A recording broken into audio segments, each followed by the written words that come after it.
Salut, je m'appelle Nicolas Rivoilan, j'ai remporté ma thèse en 180 secondes 2022 à Sorbonne Université et dans cette vidéo, je vais juste tout simplement te présenter quelques petits conseils ou tips qui pourront t'aider pour la compétition. Alors je vais pas balayer les conseils les plus classiques ou ceux qu'on peut voir dans des vidéos ou autres, mais plutôt des choses qu'on entend un peu moins. Donc c'est parti pour quelques petits conseils. Soigne ton entrée et ta sortie.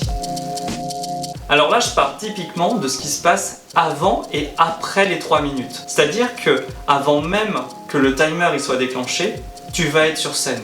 Et si tu es sur scène, on va te voir. Et si on te voit, on va te juger. Ah oui, c'est...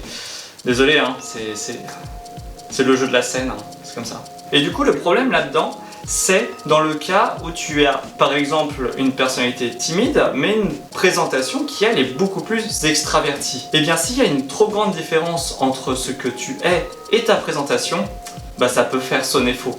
Et du coup, moi là-dedans, ce que je te propose, c'est pas forcément d'être aussi extravagant que ta présentation, mais d'être en cohérence avec toi-même. C'est-à-dire que dans MT 180, ce qui est important aussi, c'est de mettre de sa personne.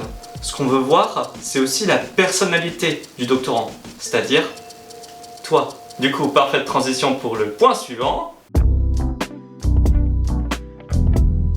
Des doctorants qui vont faire des présentations, va y en avoir plein. Plein. Or, on est tous différents, de par nos sujets de thèse, mais aussi, en tant qu'humain, on est tous uniques. Et justement, dans ma thèse en 180 secondes, ce qu'on veut aussi voir, c'est pas juste un sujet de thèse, c'est aussi voir une personnalité. Du coup, n'hésite pas à mettre de toi dans ta présentation. Alors ça peut être via tes rêves, tes ambitions, tes passions, tes projets, ton style, etc. etc. Donc n'hésite pas à mettre de ta personnalité, de mettre ce qui est spécifique à toi dans ta présentation. Et surtout, n'oublie pas de fais-toi plaisir. À nouveau, c'est ta thèse en 180 secondes. La tienne, à toi, c'est ton moment. Du coup, n'hésite pas justement, puisque c'est ton moment, à te faire plaisir.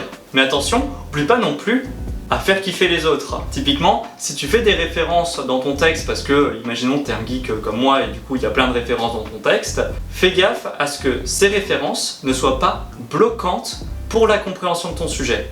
Typiquement, si tu utilises une image de pop culture mais que ça parle pas à tout le monde et qu'on a besoin de cette image pour comprendre ton sujet, là c'est bloquant. Du coup le mieux, en tout cas moi ce que je te conseille, c'est un peu ce que j'ai fait donc je me permets quoi, ça serait plutôt de mettre des références qui seraient un peu cachées. C'est-à-dire que si tu les as, tant mieux, bravo, tu l'as, tu as gagné un bon point au passage, voilà. Mais si tu l'as pas, c'est pas grave et t'as pas capté que tu l'avais. Parce que si tu captes que tu l'avais pas, tu vas juste créer plein de Jean-Michel, j'ai pas la ref, c'est pas ouf. Voilà, à éviter du coup. Tout ça pour dire, ouais, c'est ta thèse, ouais, c'est ton moment, ouais, mets ta personne dans ta présentation, mais oublie pas qu'il y a un public en face, du coup, voilà, fais-toi kiffer, fais-les kiffer aussi. Voilà, on se met bien. Ouais. Définis ta direction. Bon alors sur ce titre, j'étais pas trop sûr de comment le choisir, comment le nommer, mais l'idée est plutôt simple. L'idée c'est, pose-toi la question, avant de créer ton texte, de qu'est-ce que tu veux que le public découvre, apprenne ou retienne grâce à ta présentation.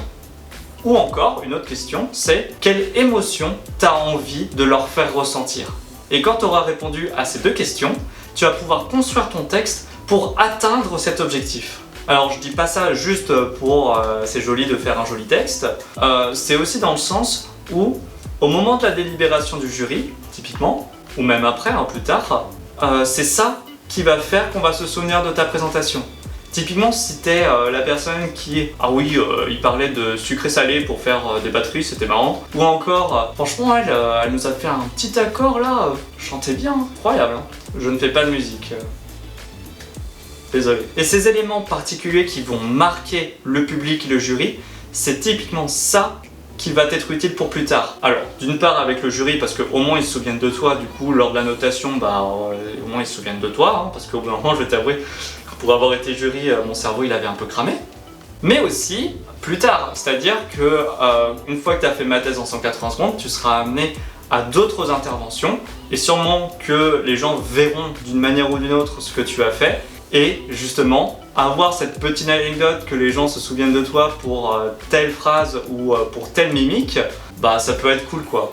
En tout cas si c'est voulu. Alors là ça fait déjà pas mal de conseils, hein. Du coup là normalement tu peux repartir avec un texte bien costaud, bien riche tu vois, un peu touffu, sachant que tu n'as toujours que 3 minutes pour le faire. Et c'est là où ça peut être très problématique et c'est là où vient ce dernier conseil, oublie pas de parler à ton public.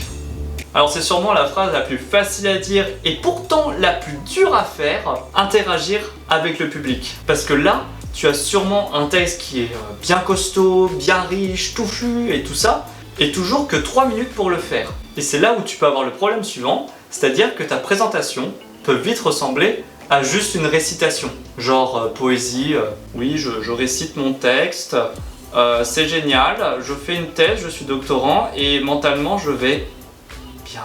Et bien cette récitation, ça peut faire le truc un peu opaque. Bon, on te voit toujours, tu vois, mais dans le sens où on sent que ça interagit pas, tu vois. Et justement, les présentations où il y a eu cette interaction, où justement les personnes ont réussi à se mettre en accord avec le public, à laisser des petits silences au bon moment ou attendre le rire du public pour lancer la suite du texte, meilleure présentation ça, c'est incroyable. Il n'y en a pas beaucoup qui le font ça. Enfin moi pour le coup je considère que je ne l'ai pas trop fait pour être honnête, mais ceux qui l'ont fait je peux te dire que c'était le plaisir quoi. Du coup n'hésite pas à interagir avec le public, ou en tout cas dans ton texte n'hésite pas à te laisser un peu de temps pour pouvoir, tu vois, t'adapter. Ok ? Voilà, c'était quelques petits conseils de ma thèse en 180 secondes, pas piquer des hannetons. J'espère que ça te sera utile. Ne prends pas tout au pied de la lettre dans le sens où je ne suis pas une parole divine de ma thèse en 180 secondes. Je ne suis pas enseignant en art oratoire par exemple. Mais je pense qu'il y a des choses intéressantes à récupérer là-dedans et qui te seront utiles pour la compétition. Du coup sur ce, bonne chance à toi si tu participes à ma thèse en 180 secondes parce que c'est une expérience qui est folle, je pense que je l'ai déjà assez dit. Sur ce, fais-toi plaisir et n'oublie pas de faire kiffer les autres aussi. Salut! Ah et j'ai un compte Instagram. Alors oui, je suis toujours sur LinkedIn évidemment, sur X, anciennement Twitter, mais je l'utilise pas trop pour être honnête. Mais sur Instagram, en fait, j'ai envie de créer des choses un peu plus tranquilles, voilà, c'est-à-dire que vous verrez des choses par rapport aux vidéos, vous verrez aussi des choses autour de voyages, de musées, de créativité, de couture, enfin, voilà, des choses que j'aime bien faire. Du coup, si t'es un peu dans ce mood-là, bah vas-y, viens, comme ça tu verras les autres projets et puis c'est cool. Sur ce, très bonne journée à toi. À nouveau, fais-toi plaisir et fais kiffer les autres. Salut!